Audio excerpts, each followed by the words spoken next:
প্রিয় দেশবাসী, আসসালামু আলাইকুম। দেশ স্বাধীন হয়েছে, স্বৈরাচারের পতন হয়েছে। নতুন একটি অভ্যুত্থানের মাধ্যমে বাংলাদেশ দ্বিতীয়বার স্বাধীন হয়েছে। এই স্বাধীনতায় স্বৈরাচার পালিয়েছে। দেশের জনগণ মুক্তি পেয়েছে এক স্বৈরাচারের হাত থেকে। বর্তমান সময়ে বাংলাদেশের অন্তর্বর্তীকালীন সরকারের প্রধান হিসেবে ডক্টর মোহাম্মদ ইউনূস দায়িত্ব পালন করছেন। ডক্টর মোহাম্মদ ইউনূস নিঃসন্দেহে একজন আন্তর্জাতিক খ্যাতিসম্পন্ন মানুষ, যিনি আমাদের দেশের জন্য শান্তিতে নোবেল বয়ে এনেছেন। তার হাতে যতদিন দেশ থাকবে, দেশ ঠিক শান্তিমতোই চলবে, এটা আমাদের প্রত্যেকেরই আশা। কিন্তু বর্তমান সময়ে আমরা লক্ষ্য করছি, বিভিন্ন জায়গা থেকে বিভিন্ন দলমতের মানুষ বলছে ডক্টর মোহাম্মদ ইউনূসকে আরো 5 বছর ক্ষমতায় তারা চায়, যা একটি গণতান্ত্রিক প্রক্রিয়াকে বাধাগ্রস্ত করে। গণতান্ত্রিক প্রক্রিয়া যদি আপনি যে কোনো দেশে চর্চা করতে যান, সেই ক্ষেত্রে প্রধানত আপনাকে নির্বাচনে অংশগ্রহণ করতে হবে। নির্বাচনের অংশগ্রহণের ফলে আপনি জনগণের আশা এবং আকাঙ্ক্ষার ফলাফল বাস্তবায়ন যদি করতে চান, সেই ক্ষেত্রে আপনাদের জনগণের রায়ের মাধ্যমে ক্ষমতায় আসতে হবে, যা একটি গণতান্ত্রিক প্রক্রিয়া। আজকে যারা বলছেন ডক্টর মোহাম্মদ ইউনূসকে আরো 5 বছর ক্ষমতায় থাকতে, হ্যাঁ, ডক্টর মোহাম্মদ ইউনূস আরো 5 বছর ক্ষমতায় থাকুক, তাতে আমার কোনো সমস্যা নেই, বা আমার দেশের মানুষের কোনো সমস্যা নেই, বা আমাদের রাজনৈতিক দলগুলোরও কোনো সমস্যা নেই। কিন্তু এটির তো একটি প্রক্রিয়া আছে। অবশ্যই তিনি যদি 5 বছর ক্ষমতায় থাকতে আগ্রহী হন, তাহলে তাকে অবশ্যই নির্বাচনে অংশগ্রহণ করতে হবে। আজকে যারা বলছেন ডক্টর মোহাম্মদ ইউনূসকে 5 বছর ক্ষমতায় দেখতে চান, আপনাদের উদ্দেশ্য করে বলছি, তাহলে ডক্টর মোহাম্মদ ইউনূসের নেতৃত্বে একটি রাজনৈতিক দল গঠন করুন এবং সেই দলকে আপনারা ভোট দিয়ে জয়যুক্ত করুন। ডক্টর মোহাম্মদ ইউনূসকে যদি নির্বাচনের মাধ্যমে দেশের জনগণ ভোট দিয়ে আরো 5 বছরের জন্য ক্ষমতায় নিয়ে আসে, তাহলে তো কোনো সমস্যাই থাকে না অন্যান্য রাজনৈতিক দলমতের ব্যক্তিদের। তাহলে আপনারা কেন বলছেন ডক্টর মোহাম্মদ ইউনূস আরো 5 বছর ক্ষমতায় থাকুক? হ্যাঁ, আমিও চাই ডক্টর মোহাম্মদ ইউনূস 5 বছর ক্ষমতায় থাকুক, কিন্তু সেটি হতে হবে একটি গণতান্ত্রিক প্রক্রিয়ায়। ডক্টর মোহাম্মদ ইউনূস যদি নির্বাচনে অংশগ্রহণ করে এবং জয়যুক্ত হয়ে আরো 5 বছর ক্ষমতা আসন গ্রহণ করে রাখে, সেই ক্ষেত্রে আমাদের কোনো সমস্যা নেই, বা আমরা যারা গণতন্ত্র চর্চা করি তাদের কোনো সমস্যা নেই। আজকে বর্তমান সময়ে বিএনপিকে মিডিয়ার ট্রায়ালের শিকার হতে হচ্ছে। বিএনপি শুধু এখন না, অতীত থেকেও বিএনপির উপর মিডিয়া ট্রায়াল চলছিল, কিন্তু বিএনপি সেটা কোনো সময় আমলে নেয়নি, এমনকি এখনো বিএনপি সেটা আমলে নিচ্ছে না।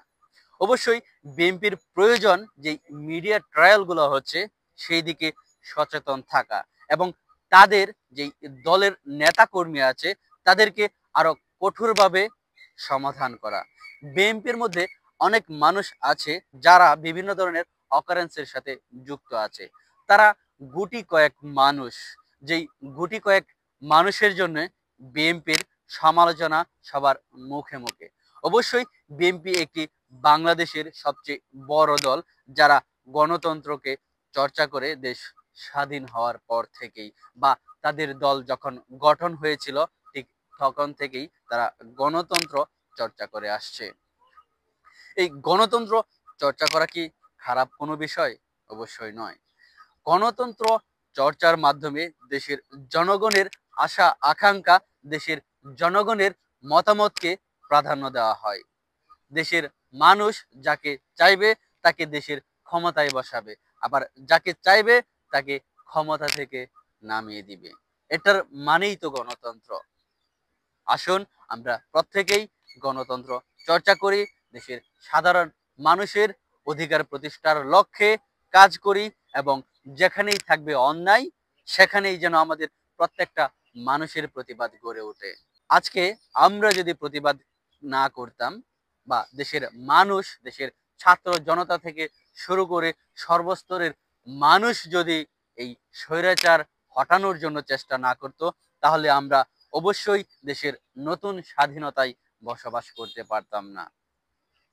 তাই যারা দেশে শান্তি চান, দেশের শৃঙ্খলা বজায় রাখতে চান, দেশকে একটি সুন্দর এবং পরিপাটি হিসেবে গড়ে তুলতে চান, তাহলে অবশ্যই আমাদের প্রত্যেককেই গণতন্ত্র চর্চা করতে হবে।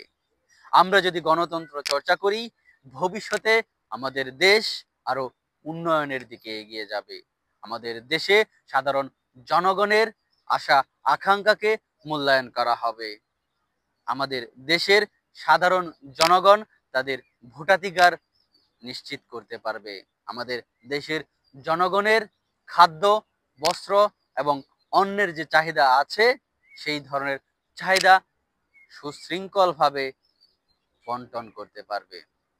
তাই আজকে যারা ডক্টর মোহাম্মদ ইউনূসকে 5 বছর ক্ষমতায় দেখতে চান, তাহলে আপনারা কেন ডক্টর মোহাম্মদ ইউনূসকে নিয়ে নতুন একটি রাজনৈতিক দল গঠন করছেন না এবং আপনারা সেই নির্বাচনের জন্য প্রস্তুতি হচ্ছেন না?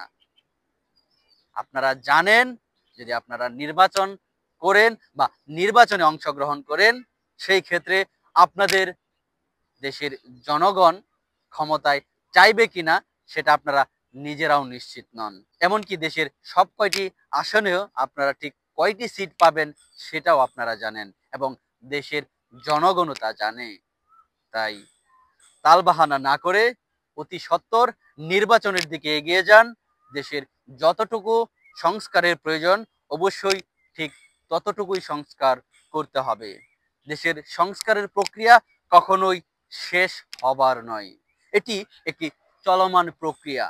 দেশের সংস্কার শুধু যে ডক্টর মোহাম্মদ ইউনূস শেষ করে নির্বাচন দিবে তা কিন্তু নয়।